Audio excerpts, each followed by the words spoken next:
শিক্ষাগত যোগ্যতা দিক থেকেও বিএনপি প্রার্থীদের সক্রিয়তা রয়েছে এবং 237 জন ন্যূনতম স্নাতক সম্পন্ন করেছে। বিএনপি আসন্ন নির্বাচনে সর্বোচ্চ সংখ্যক 10 জন নারী প্রার্থীকে মনোনয়ন দিয়েছে, যা নারীর ক্ষমতায়নে আমাদের দলীয় প্রতিশ্রুতির বহিঃপ্রকাশ। ইনশাআল্লাহ এই সংখ্যা আগামী দিনে আরো বেশি, আরো বাড়ানোর জন্য আমরা দৃঢ়ভাবে অঙ্গীকারবদ্ধ।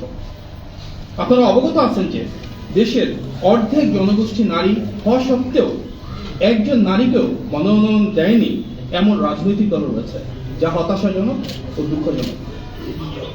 বিগত ফ্যাসিস্ট আমলে সবচেয়ে বেশি গুম, খুন, নিপীড়ন, হামলা, মামলা এবং নির্যাতনের শিকার হয়েছে যে দলটি, সেটি বিএনপি। স্বাভাবিকভাবেই বিএনপির মনোনীত প্রার্থীদের মধ্যে ফ্যাসিস্ট দ্বারা সবচেয়ে বেশি যারা নির্যাতিত হয়েছেন ওনাদের আধিক্য রয়েছে। বিগত স্বৈরাচারী শাসন আমলে গুম হওয়াদের মধ্যে রয়েছেন 3 জন প্রার্থী, তথা জনাব সালাউদ্দিন আহমদ, জনাব আনিসুর রহমান তালুকদার খোকন ও জনাব হুম্মাম কাদের চৌধুরী। এছাড়াও গুমের শিকার হওয়া পরিবারের মধ্য থেকে 2 জন প্রার্থী রয়েছেন। তারা হলেন সাবেক এমপি জনাব ইলিয়াস আলীর স্ত্রী তাহসিন রুজদির লুনা এবং সাজিদুল ইসলাম সুমনের বোন ও মায়ের ডাকের সমন্বয়ক সানজিদা ইসলাম তুলি। উল্লেখ্য যে বিএনপির প্রার্থীদের মধ্যে প্রায় সকলের নামই বহু মামলা রয়েছে, অনেকের বিরুদ্ধেই তার সংখ্যায় শতাধিক ছাড়িয়ে গেছে। প্রিয় সাংবাদিক ভাই ও বোনেরা, আমরা লক্ষ্য করছি যে একটি নির্দিষ্ট রাজনৈতিক দলের প্রার্থীরা এবং তাদের বিভিন্ন পর্যায়ের নেতা কর্মী ও সমর্থকেরা ধর্মীয় অনুভূতির অপব্যবহার করে নির্বাচনী প্রচারণা চালাচ্ছেন। সামাজিক যোগাযোগ মাধ্যমে প্রকাশিত এ ধরনের কিছু পোস্ট এবং ভিডিও আমাদের সবার নজরে এসেছে, যেখানে বলা হচ্ছে তাদের প্রতীককে জয়লাভ করানো মানে নিজের ঈমানকে জয়লাভ করানো এবং জান ও মাল দিয়ে সেই প্রতীককে জয়লাভ করানো ঈমানের দায়িত্ব। বলা হচ্ছে যে দুঃখজনকভাবে বলতে হয়, কবরে গিয়ে বলা যাবে দিন কায়েমের জন্য সেই নির্দিষ্ট প্রতীকে ভোট দেওয়া হয়েছে।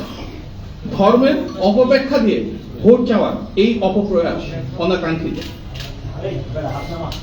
এটি দৃশ্যমান যে ধর্মীয় বিশ্বাস ও আবেগকে ব্যবহার করে দেশের ভোটারদের প্রভাবিত করার যে চেষ্টা, সেটি নির্বাচনের স্বচ্ছতা, নিরপেক্ষতা, অবাধ ও সুষ্ঠু পরিবেশকে মারাত্মকভাবে ক্ষুণ্ণ করছে। আপনারা জানেন, তাই আমরা দ্রুত কার্যকর ব্যবস্থা গ্রহণের দাবি জানাচ্ছি। আপনারা জানেন, নির্দিষ্ট রাজনৈতিক দলটির কর্মী সমর্থকেরা বাড়ি বাড়ি গিয়ে মহিলা ভোটারদের এনআইডি কার্ডের কপি, মোবাইল নাম্বার এবং বিকাশ নাম্বার সংগ্রহ করছেন। এই বিষয়ে আমরা নির্বাচন কমিশনকে অবহিত করেছিলাম এবং বিষয়টি আমলে নেওয়ায় আমরা নির্বাচন কমিশনের প্রতি কৃতজ্ঞতা জ্ঞাপন করছি। তবে একই সঙ্গে আমরা আশঙ্কা করছি যে ইতিমধ্যে সংগৃহীত এসব ব্যক্তিগত তথ্য ব্যবহার করে ভুয়া বা জাল ভোট প্রদান, প্রতারণামূলক ভোট, মৃত ব্যক্তিদের নামে ভোট প্রদান এবং মোবাইল ফাইন্যান্সিয়াল সার্ভিসের মাধ্যমে ভোটারদের আর্থিক প্রলোভন দেখিয়ে প্রভাবিত করার চেষ্টা করা হতে পারে। আপনারা জানেন, এই ধরনের কর্মকাণ্ড ভোটার তালিকা আইন 2009 এর ধারা 14, দণ্ডবিধি 1860 এর ধারা 417 ও 420 এবং ডিজিটাল নিরাপত্তা আইন 2018 এর ধারা 2 অনুযায়ী দণ্ডনীয় অপরাধ। তাই আমরা নির্বাচন কমিশনকে অনুরোধ জানাই, দ্রুতই যেন এসব বেআইনি কর্মকাণ্ড বন্ধ করা হয় এবং এনআইডি তথ্যের অপব্যবহার রোধে প্রতিরোধমূলক পদক্ষেপ নেওয়া হয়। আমরা জানতে পেরেছি প্রতিটি ভোট কেন্দ্রে ভলান্টিয়ার ক্যাটাগরির 13 থেকে 15 জন আনসার ও ভিডিপি সদস্য নিয়োগ দেওয়া হবে, যাদের একটি বড় অংশ সাধারণত স্থানীয় বাসিন্দা। স্থানীয়ভাবে বসবাসকারী অনেকেই বিভিন্ন রাজনৈতিক দলে সম্পৃক্ত থাকায় তাদেরকে নির্বাচনী দায়িত্ব পালনে নিয়োগ করা নিরপেক্ষতার প্রশ্ন তোলে বলে আমরা মনে করি।